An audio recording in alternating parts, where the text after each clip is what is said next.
Welcome. आप देख रहे हैं ख्याल आपका और मैं हूं गुंजन मित्तल। आपका एक बार फिर से स्वागत है आपके अपने हेल्थ शो में जिसका नाम है ख्याल आपका। अगर आपके मन में भी हेल्थ से जुड़ा कोई भी सवाल है तो प्लीज़ हमें कमेंट बॉक्स में लिखकर ज़रूर बताएं, क्योंकि हमारी पूरी कोशिश रहती है अपने डॉक्टर से आपकी हर परेशानी का हल जानने की। आज हम बात करेंगे फूड एलर्जी के बारे में। आपने कई लोगों को कहते हुए सुना होगा कि ये खाने की चीज़ उन्हें सूट नहीं करती। यह एलर्जी तेज़ी से लोगों को अपना शिकार बना रही है। आखिर ये क्या है और क्यों होती है, आज इसी पर ज़्यादा चर्चा के लिए हमारे साथ जुड़े हैं मैक्स हॉस्पिटल के senior director and head gastroenterology doctor Rajesh Upadhyay. Doctor Rajesh, आपका बहुत बहुत स्वागत है हमारे शो में। डॉक्टर, सबसे पहले मैं जानना चाहती हूँ कि खाने पीने की चीज़ों से होने वाली एलर्जी आखिर क्या है? देखिए, एलर्जी जो है वो कोई खाने पीने की चीज को जब अपना शरीर एक दुश्मन समझ बैठे ओके। और उसके अगेंस्ट में रिएक्ट करे तो उसको एलर्जी कहते हैं। अब वो रिएक्शन कभी मामूली ढंग से प्रेजेंट हो सकती है, कभी बहुत ज्यादा रिएक्शन होती है जिसके चलते अस्पताल तक जाने की नौबत आती है। ये बड़ी कॉमन प्रॉब्लम है। कहते हैं कि बच्चों में करीब 6 से 8% बच्चे जो हैं वो एलर्जी से सफर करते हैं और अडल्ट्स करीब 3%। जो हमारे पास डेटा है कि 10 मिलियन केसेस हैं एलर्जी के हिंदुस्तान में प्रति साल। तो क्या कारण है लोगों को कुछ स्पेसिफिक खाने पीने की चीज़ों से एलर्जी होती है? देखिए, कभी कभी हेरिडिटरी यानी कि पुश्तैनी भी एलर्जीज होती हैं, कभी एनवायरनमेंट से रिलेटेड परेशानियां आती हैं और कुछ लोगों में एलर्जी आ जाती है। क्यों उस पर्टिकुलर इंसान में हुआ दूसरों में नहीं हुआ ये कहना बड़ा मुश्किल है। और जिस चीज को हम समझ नहीं पाते हैं तो एलर्जी को कम कभी कभी हम लोग अल्लाह की मर्जी भी कहते हैं। तो एलर्जी का कारण एग्जैक्टली कहना मुश्किल है। पुश्तैनी भी होती है और हमारे एनवायरनमेंट से भी जुड़ी हुई होती है। ओके। और कुछ इंडिविजुअल होते हैं कि कुछ चीजों से बहुत ज्यादा ससेप्टेबल होते हैं। जैसे आपने देखा होगा कि कुछ लोग हल्की सी मौसम में बदलाव आएगी और उनको छींक शुरू हो जाती है। जी जी जी। ये सब में नहीं होती, उन्हीं में क्यों होती है? क्योंकि वो ससेप्टेबल है इसके लिए। उनकी कोई गलती नहीं है, वो शरीर इसी ढंग से बना हुआ ईश्वर ने उसी तरह से उनको दी है। डॉक्टर, ये बताइए, क्या फूड एलर्जी और फूड पॉइजनिंग दोनों एक ही चीज़ है? क्योंकि कई बार कई लोग इसमें कंफ्यूज होते हैं। देखिए, फूड एलर्जी जो होती है, जैसे कोई चीज आपने खाया और उसमें एलर्जी किसी भी तरह की हो सकती है। अक्सर क्या होता है कि आप एक खास खाना खाया, उसके बाद आपको खारिश होनी शुरू हो गई मुंह के आसपास या गले में या कान में। उससे अगर ज्यादा होती है तो कई बार मुंह में सूजन आ जाती है, होठों में सूजन आ जाती है। कई लोगों को चमड़े में खारिश होने लगेगी और लाल एक निशान बन सकता है। जी। और कुछ लोगों में जिसमें बहुत सीवियर होती है, जिसको हम लोग हाइपर सेंसिटिविटी कहते हैं, उसमें इतनी सूजन हो जाती है गले में या खाने की नली में कि खाना नहीं खा पाएगा आदमी, चोकिंग सेंसेशन शुरू हो जाती है और सांस नहीं ली जाती है। तो ये एक सीवियर रिएक्शन है जिसके लिए इमीडिएटली हॉस्पिटल ले जाना जरूरी है। और हॉस्पिटल ले जाने पर इंजेक्शन की जरूरत पड़ जाती है। सो ये हुआ, एलर्जी की कोई चीज खाई, उससे एक अनप्लेजेंट रिएक्शन हो गया। फूड पॉइजनिंग क्या हुआ? फूड पॉइजनिंग कोई चीज है जैसे कि जो आपने खाया उसमें जो गंदगी है, जो कीटाणु है, उसने कुछ टॉक्सिन्स बनाए हैं, कुछ पॉइजन्स बनाए हैं, जहर बन गई है। तो खाने के बाद अक्सर जो भी कुछ होता है वो ज्यादा पेट से ही संबंधित रहेगा। यानी कि पेट में दर्द होना, उल्टी होना, दस्त होना, या उस समय बुखार हो जाना, ये सारी चीजें पेट से ही संबंधित रहेगी। ओके। और अगली बार कोई जरूरी नहीं है कि आप वो खाना खाएं और साफ खाना हो वही खाना, तो जी। आपको कोई परेशानी नहीं होगी। हम्म। लेकिन एलर्जी में अगली बार फिर उसी चीज को लें तो फिर वही रिएक्शन शुरू हो जाए। ओके। यानी कि जिसको एक मछली से मान लीजिए एलर्जी है हम्म। और मछली खाने पे मुंह में सूजन आ जाती है, तो वो जब भी मछली खाएगा उसको सूजन आ जाती है। जी जी बिल्कुल। पॉइजनिंग तो वन टाइम है, वो तो इन्फेक्शन से रिलेटेड। एक चीज बता दें कि जो कॉमन एलर्जीज होते हैं जी। बच्चों में और अडल्ट, हम्म। बच्चों में काऊ मिल्क, हम्म। गाय का दूध, और कई बार बच्चे लेते हैं उससे चमड़े की भी प्रॉब्लम होती है, या बच्चों में गैस बनना, उल्टी होना, पेट में दर्द होना, ये और अर्ली एज से शुरू हो जाती है। हम्म। तो उस चीज को समझ लेना और फिर से एक बार ट्रायल देता है आदमी, फिर से पिलाया उसको, तो अगली बार फिर वही रिएक्शन हुई, यानी कि एलर्जी है उसको। जी। उसी तरह से कॉमन एलर्जी देखी जाए तो अंडा है, मछली है, हम्म। और खास तौर से ये जो शेल फिश कहते हैं, जो सी फूड में खाते हैं हम लोग, हम्म। जैसे प्रॉन्स वगैरह हैं, हम्म। इससे बहुत एलर्जी होती है। सच जी पूछिए जी। तो हमें भी प्रॉन्स से एलर्जी है। हम्म। उसी तरह से ये जो मूंगफली खाते हैं हम्म। या अखरोट, जी बादाम, इन सब चीजों से भी एलर्जी देखी गई।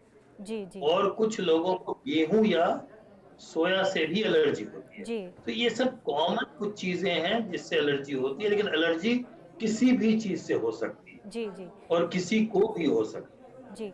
आपने अभी कुछ स्पेसिफिक चीज़ें बताई, जैसे कि हम सब कहते हैं कि पौष्टिक आहार का सेवन करना चाहिए, पर गेहूं, जैसे आपने सूखे मेवे बताया, अंडे बताया, गाय का दूध बताया, मछली बताया, इन सब से एलर्जी होती है। तो ऐसे में लोग क्या खाएं, क्योंकि ये सब तो पौष्टिक आहार ही है जिससे उन्हें पोषण भी मिले। है। ये हमने कुछ कॉमन चीजें बताई हैं जिससे होता है पूरी कम्युनिटी में, जी।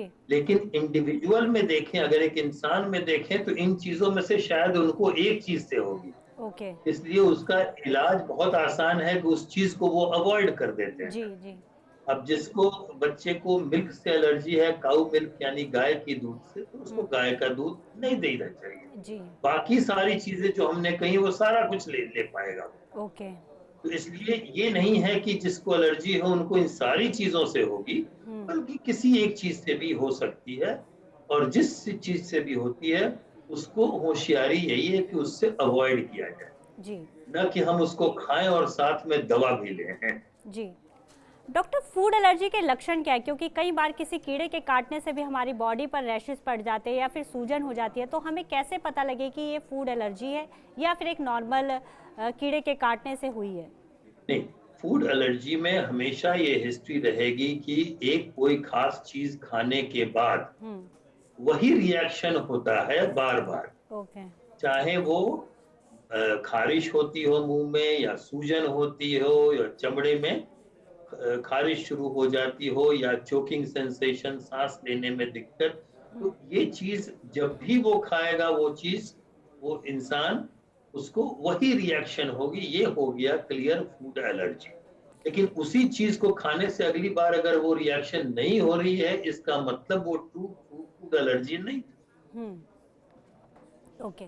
और एलर्जी तो केवल फूड की ही, खाने की ही चीजों से नहीं होती है, बल्कि वातावरण में इतनी सारी, हमारी दिल्ली में पोल्यूशन खास तौर से है, तो इतनी सारी चीजें हैं कि किसी भी तत्व से हो सकता है। जी और बिल्कुल। वो जो सांस की एलर्जी होती है उसमें सांस लेने में दिक्कत होना, नाक से पानी आना, आंख लाल हो जाना, या अम, जो खांसी बहुत ज्यादा होता है जी जिसको हम लोग बिल्कुल। कॉफ कहें, तो वो सब चीजें होती हैं जो हमारे दिल्ली में खास तौर से, या कहीं भी जहाँ वातावरण में पोल्यूशन है वहाँ कॉमन होता है। ओके। तो तो कौन से टेस्ट कराने चाहिए जिससे हमें पता लग पाए कि हमें किस खाने की चीज़ से एलर्जी है? इसके लिए कोई स्पेसिफिक टेस्ट भी होते हैं?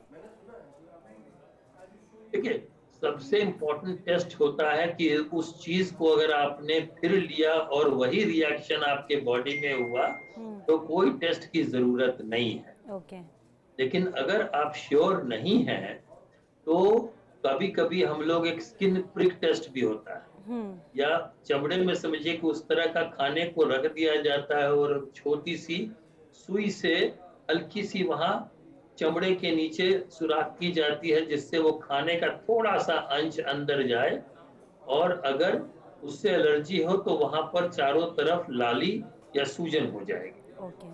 आजकल और तरह की टेस्ट्स हैं और लोग खून की जांच भी कराते हैं, जिसमें अलग-अलग तत्वों की जांच की जाती है। लेकिन ये टेस्ट बहुत वैल्यूएबल इसलिए नहीं होते हैं कि अक्सर आप देखिएगा कि 50 चीज़ से आएगा कि आपको फूड एलर्जी है, लेकिन आप खाएँगे तो आपको कोई उससे परेशानी नहीं है। ओके। इसलिए वो एक तरह से मिसलीडिंग हो जाता है, वो गलत एक इशारा कर देता है। ओके। लेकिन जिसको एलर्जी की प्रॉब्लम होती है, उसमें एलर्जी के खास एक तत्व होता है जिसको आईजीई कहते हैं हम लोग। तो आईजीई उन पेशेंट्स में अगर आप कीजिएगा खून की जांच, तो वो अक्सर बढ़ा हुआ आएगा। ओके। तो अगर आपको एलर्जी की हिस्ट्री है और आईजीई भी हाई है, इसका मतलब कि एलर्जी, तो आपको चांसेस वेरी हाई। लेकिन किस चीज से एलर्जी है वो बेस्ट होता है, जब कोशिश करके ये जानना कि हमें किस चीज से परेशानी हो रही है। जी। डॉक्टर, इस फूड एलर्जी का मेडिकल ट्रीटमेंट क्या है? देखिए, सबसे आसान ट्रीटमेंट तो ये है कि अगर आपने ये रिकॉग्नाइज किया कि हमें इस खास खाने के बाद परेशानी होती है, तो उसको अवॉइड अवॉइड करना करना। ही बेस्ट है। और अक्सर देखिएगा कि आप एक आदमी के जीवन में एक आध ही चीज होगी, ऐसा नहीं है कि सारी चीजों से एलर्जी होगी। जी। अगर कोई इंसान ये कह रहा है कि हम जो भी खाते हैं उसी से, तो उसको हम लोग फूड इंटॉलरेंस कहते हैं। ओके। वो अलग चीज है। ओके। क्योंकि कई लोग कहेंगे कि मैं दूध पीता हूं तो गैस बन जाती है। अब गैस बनना इज लैक्टोज इंटॉलरेंस कहते हैं, वो एलर्जी नहीं है।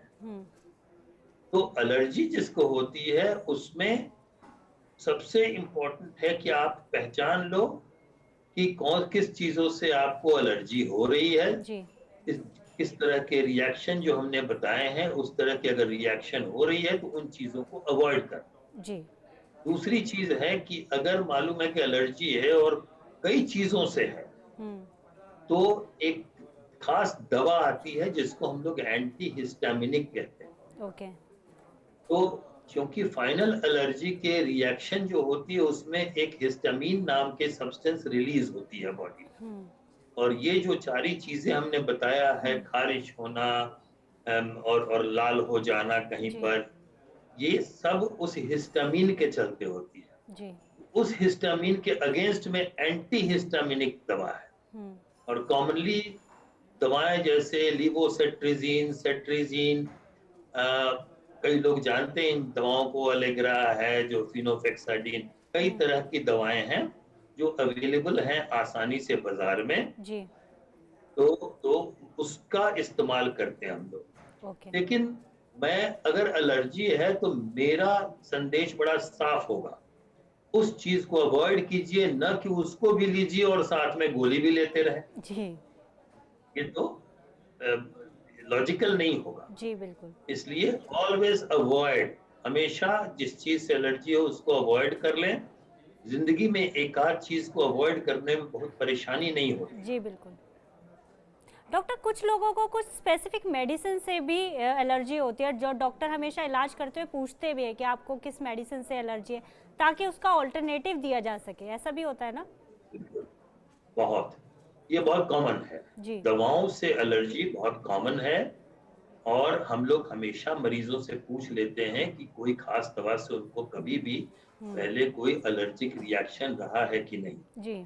कुछ दवाइयाँ जिसमें ये कॉमन होती हैं, खास तौर से जो इंजेक्शंस होते हैं, उसमें हम लोग हमेशा ये देखते हैं कि उसको देने के पहले एक स्किन टेस्ट कर ली जाती है, और अगर वो थोड़ी मात्रा में दवा स्किन के नीचे इंजेक्शन दे दी जाती है, और अगर वहां लाली और सूजन होती है, तो उस इंजेक्शन को उस मरीज में कभी नहीं देते। ओके।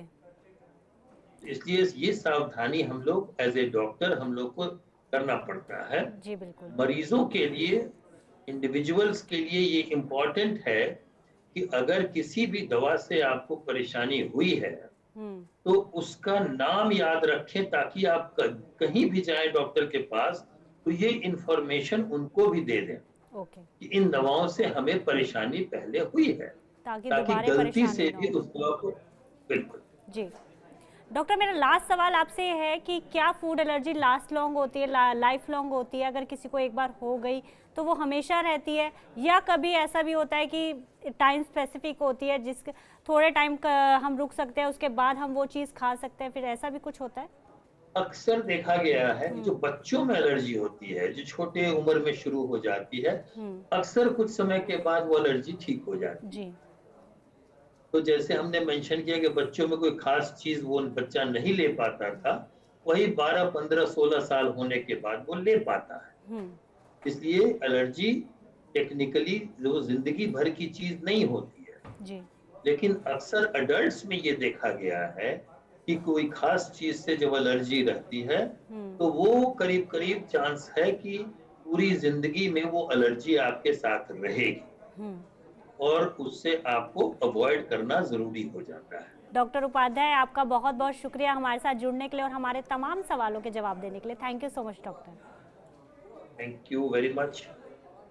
तो जैसा कि डॉक्टर ने भी बताया कि कुछ लोगों को कुछ स्पेसिफिक चीज़ों से ही एलर्जी होती है। सबसे पहले तो उन्हें खाने से बचें और अपने डॉक्टर को इस बारे में ज़रूर बताएं, क्योंकि कई बार ये छोटी सी लापरवाही आपकी बड़ी मुसीबत बन सकती है।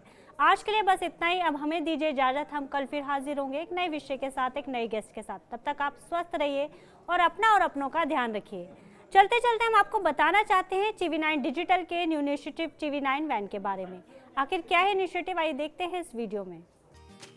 Today, doctors are busier than ever providing care and advice to patients. And the reality is that an average patient now spends much more time in the waiting room than in the doctor's chamber. With such a captive audience, it's time to put their wait time to good use.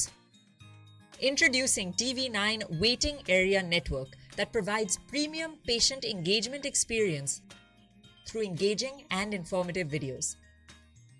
These videos are created keeping in mind an Indian patient seeking medical attention. TV9 Waiting Area Network provides a perfect platform for educating the patients on everything a doctor's practice has to offer while elevating the doctor's brand at the same time. As a doctor, all you need is to have Wi-Fi at your clinic and we'll take care of the rest. We provide you with a TV, a media player, your clinic profile, and a playlist customized as per your practice. Combine all this with the regular news updates from TV9 and you have an awesome branding and marketing tool for your clinic. Write to us at van@tv9.com and we'll get in touch with you to set up our solution at your premises.